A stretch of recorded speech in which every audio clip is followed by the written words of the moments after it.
Intermediate second year ఫిజిక్స్లో 60/60 తెచ్చుకోవాలనుకుంటున్నారా? అయితే ఈ వీడియో మీకోసమే.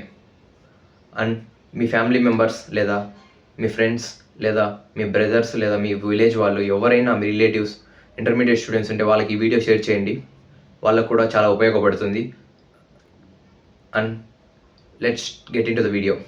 ఫిజిక్స్ సెకండ్ ఇయర్లో టోటల్ 60 మార్క్స్. ఇక్కడ ఈ పేపర్లో 3 పార్ట్స్ ఉంటాయి. Part A, part B, part C. Part ఏలో 2 మార్క్స్, పార్ట్ బిలో 4 మార్క్స్, పార్ట్ సిలో 8 మార్క్స్ క్వశ్చన్స్ ఉంటాయి. ఎప్పుడైనా మీరు ఎగ్జామ్ రాసేటప్పుడు బ్యాక్ టు ఫస్ట్ రండి.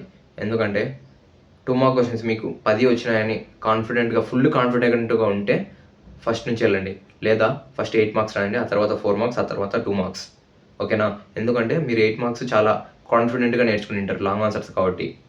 అందుకనే ఫస్ట్ 8 మార్క్స్ రాచే మీకు చాలా ఇంప్రెషన్ కలిగిద్ది. అంటే పేపర్ కరెక్షన్ చేసేటప్పుడు వాళ్ళకి ఇంప్రెషన్ కలిగిద్ది. 8 మార్క్స్ విషయానికి వచ్చేస్తే ఇందులో మొత్తం 3 క్వశ్చన్స్ ఉంటాయి. దాంట్లో మీరు అటెంప్ట్ చేయాల్సింది 2 క్వశ్చన్స్. వాళ్ళు ఇచ్చే ఒకటి చాయిస్కి వదలొచ్చు. అండ్ మీకు ఒకటి విషయం చెప్పాలి ఏంటంటే, ఆ 8 మార్క్స్ క్వశ్చన్స్లలో ఒక క్వశ్చన్లో ఏబి కూడా ఇచ్చే ఛాన్స్ ఉంది. ఒక్కొక్క క్వశ్చన్ కాదు, 3 క్వశ్చన్లో కూడా ఇవ్వచ్చు ఒక్కొక్కసారి. ఏ వచ్చేసి ఒక క్వశ్చన్ ఇచ్చి 6 మార్క్స్కి, అండ్ బి వచ్చేసి ఒక ప్రాబ్లం ఇస్తారు, దానికి సంబంధించిన ప్రాబ్లం లేదా ఆ చాప్టర్లో సంబంధించిన ప్రాబ్లమ్స్ అలా ఇవ్వచ్చు. అందుకనే మీరు లాంగ్ ఆన్సర్ చదివేటప్పుడు అండ్ ఫస్ట్ వెయిటేజ్ తెలుసుకుందాం. Waves, current electricity and nuclei, ఈ 3 చాప్టర్లు లాంగ్ ఆన్సర్స్ ఉంటాయి. దాంతో మీకు ప్రాబ్లమ్స్ కూడా ఉంటాయి. న్యూక్లియైలో ఆ తర్వాత 3 చాప్టర్లలో ఉంటాయి. వేవ్స్లో కూడా ఉంటాయి ప్రాబ్లమ్స్. వేవ్ లెంత్ ఎలా కనుక్కోవాలా అలా అవన్నీ నేర్చుకోకపోండి. ఎందుకంటే అప్పుడప్పుడు ప్రాబ్లమ్స్ ఇచ్చే ఛాన్స్ ఉంది. అండ్ మీరు ఏదైనా 2 చాప్టర్లు నేర్చుకోవడం తప్పది. ఎందుకంటే 3 చాప్టర్లు నేర్చుకోమండి. ఎందుకంటే ఒకవేళ ప్రాబ్లం ఇచ్చాడు అనుకో, ఆ ప్రాబ్లం మీకు రాదు. అప్పుడు న్యూక్లియైలో క్వశ్చన్ రాయొచ్చు. ఒకవేళ న్యూక్లియైలో ప్రాబ్లం ఇచ్చా, వేవ్స్లో ప్రాబ్లం ఇవ్వలేదు అనుకో, అప్పుడు న్యూక్లియై వదిలేసి అది రాయొచ్చు. అలా 3 నేర్చుకోకపోతే మీకంటూ ఒక చాయిస్ ఉండిద్ది.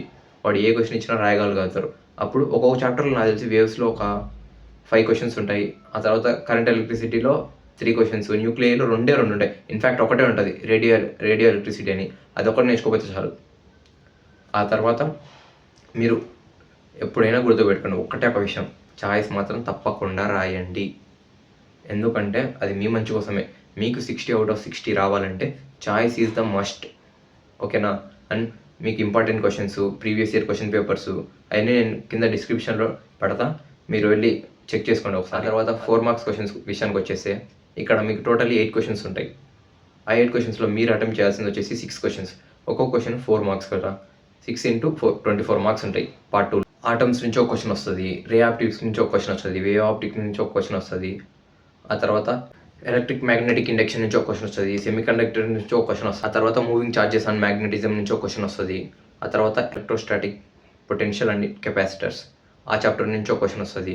మొత్తం 8 చాప్టర్ల నుంచి 8 క్వశ్చన్లు వస్తాయి. దీంట్లో మీరు 8 చాప్టర్లు నేర్చుకోమండి. 8 చాప్టర్లలో ఒక్కొక్క చాప్టర్లో నాకు తెలిసినంత వరకు 4 ఇంపార్టెంట్ క్వశ్చన్స్ ఉంటాయి. ఆ 4 ఇంపార్టెంట్ క్వశ్చన్స్ కూడా నేర్చుకోకపోతే ఎలా బ్రే? 60/60 ఎలా వస్తాయి మనకి? ఒకవేళ అప్పుడప్పుడు ప్రాబ్లమ్స్ ఇచ్చినప్పుడు మనకు చాయిస్గా పనికొస్తాయి. అందుకని మీరు ప్రతి ఒక్క చాప్టర్ నేర్చుకోకపోండి. 8 చాప్టర్స్ ఇంపార్టెంట్ క్వశ్చన్స్ నేను డిస్క్రిప్షన్లో ప్రొవైడ్ చేస్తాను మీకు. అండ్ ఆ 8 చాప్టర్స్లో కొన్ని చాప్టర్స్లో ప్రాబ్లమ్స్ కూడా ఉంటాయి. ఆ ప్రాబ్లమ్స్ కూడా నేర్చుకొని వెళ్ళండి. ఆ ప్రాబ్లమ్స్ ఏంటో కూడా ఇంపార్టెంట్ ప్రాబ్లమ్స్ నేను డిస్క్రిప్షన్లో మెన్షన్ చేస్తాను. డెఫినెట్గా మీరు ఆ డిస్క్రిప్షన్లో ఉన్న important questions, previous year papers అన్నీ నేను డిస్క్రిప్షన్లో ఇస్తాను. అవన్నీ మీరు గోత్రు కాండి. ఎందుకంటే అవి మీరు నేర్చుకుంటే మీకు డెఫినెట్గా 24 మార్క్స్కి 24 మార్క్స్ పడిపోతాయి 4 మార్క్స్లో. ఓకేనా? ఒక్క విషయం గుర్తుపెట్టుకోండి భయ్య, 4 మార్క్స్లో 8 మార్క్స్లో అయినా చాయిస్ మాత్రం వదలకండి. చాయిస్ తప్పకుండా రాయండి. ఒకవేళ మీరు అన్న మాకు 60/60 వద్దు, మాకు వచ్చింది ఒక 6 చాప్టర్స్ టాప్ 6 చాప్టర్స్ చెప్పంటే ఓకే, నేను 2 చాప్టర్లు తీసేస్తాను దీంతో. ఆ 2 చాప్టర్లు కాకుండా మిగతా చదువుకోండి. Electrostatic potential and capacitors and moving charges, ఈ 2 చాప్టర్లలో కొంచెం టఫ్గా అనిపిస్తాయి క్వశ్చన్స్. అందుకని ఒకవేళ మీరు నాకు 60/60 వద్దు భయ్యా, నాకు నార్మల్ మార్క్స్ కావాలా అంటే ఈ 2 చాప్టర్లు వదిలేసి మిగతా చాప్టర్లు చదువుకోండి. ఒకవేళ నాకు 60/60 కావాలా అంటే ఈ చాప్టర్స్లోనే ప్రతి ఒక్క ఇంపార్టెంట్ క్వశ్చన్ చదువుకోండి. అలాగే ప్రాబ్లమ్స్ కూడా చదువుకొని వెళ్ళండి. 2 మార్క్స్ విషయానికి వచ్చేస్తే రే ఆప్టిక్ నుంచి ఒక క్వశ్చన్ వస్తుంది, మూవింగ్ చార్జెస్ అండ్ మ్యాగ్నెటిజం నుంచి ఒక క్వశ్చన్ వస్తుంది. మ్యాగ్నెటిజం అండ్ మ్యాటర్ నుంచి 2 క్వశ్చన్లు వస్తాయి. ఆల్టర్నేట్ కరెంట్ నుంచి ఒక క్వశ్చన్, ఎలక్ట్రోమాగ్నెటిక్ వేవ్స్ నుంచి ఒక క్వశ్చన్, ఆ తర్వాత డ్యూయల్ నేచర్ అండ్ రేడియేషన్ దాంట్లో నుంచి 2 క్వశ్చన్లు వస్తాయి. అది చాలా ఈజీగా ఉంటుంది భయ్య చాప్టర్లు. లైక్ ఎలాంటి యూవీ రేస్ అలాంటి టైప్లో ఉంటాయి క్వశ్చన్స్. అండ్ సెమీ కండక్టర్ నుంచి ఒక క్వశ్చన్, కమ్యూనికేషన్ సిస్టమ్ నుంచి ఒక క్వశ్చన్ వస్తుంది. కమ్యూనికేషన్ సిస్టమ్స్లో చాలా ఈజీగా ఉంటాయి క్వశ్చన్స్. నీకు చెప్పాల్సింది ఏంటంటే ఫిజిక్స్లో 10 క్వశ్చన్స్ వచ్చే చాప్టర్, టోటల్ 8 చాప్టర్స్ నుంచి 10 క్వశ్చన్స్ వస్తాయి. నీకు 8 చాప్టర్లు కూడా చాలా చాలా చాలా ఈజీగా ఉంటాయి భయ్య. నాకు తెలిసి ఒక 2 చాప్టర్లలో ప్రాబ్లమ్స్ ఉంటాయి. లైక్ మూవింగ్ మ్యాగ్నెటిజం చాప్టర్స్లో, ఆల్టర్నేట్ కరెంట్ చాప్టర్లో, ఇలా కొన్ని చాప్టర్లలో క్వశ్చన్స్ అంటే ప్రాబ్లమ్స్ ఉంటాయి. మిగతా అన్ని చాప్టర్లలో చాలా తక్కువ క్వశ్చన్స్ ఉంటాయి. ఇంపార్టెంట్ క్వశ్చన్స్ కాదు, క్వశ్చన్స్ అయితే తక్కువ ఉంటాయి 2 మార్క్స్కి. అండ్ ప్రతి ఒక్క క్వశ్చన్ నేర్చుకొని పోండి. అండ్ 60 out of 60 కొట్టండి. 10కి 10 క్వశ్చన్లు కరెక్ట్గా రాయాలి 2 మార్క్స్. నేను ప్రతి ఒక్క చాప్టర్ ఇంపార్టెంట్ క్వశ్చన్స్ కింద డిస్క్రిప్షన్లో ఖచ్చితంగా మెన్షన్ చేస్తాను. అండ్ ప్రీవియస్ ఇయర్ పేపర్స్ కూడా మీరు ఒకసారి చెక్ చేసుకోండి. And don't do mistakes in exam. తప్పులు చేయకండి. ఒకవేళ మీకు ఏదైనా రాంగ్ అని అనిపించే అది కొట్టేయకండి, జస్ట్ అలా వదిలేయండి ఒక లైన్ గీసి, ఓకేనా? దాన్ని గీకి పెట్టకండి.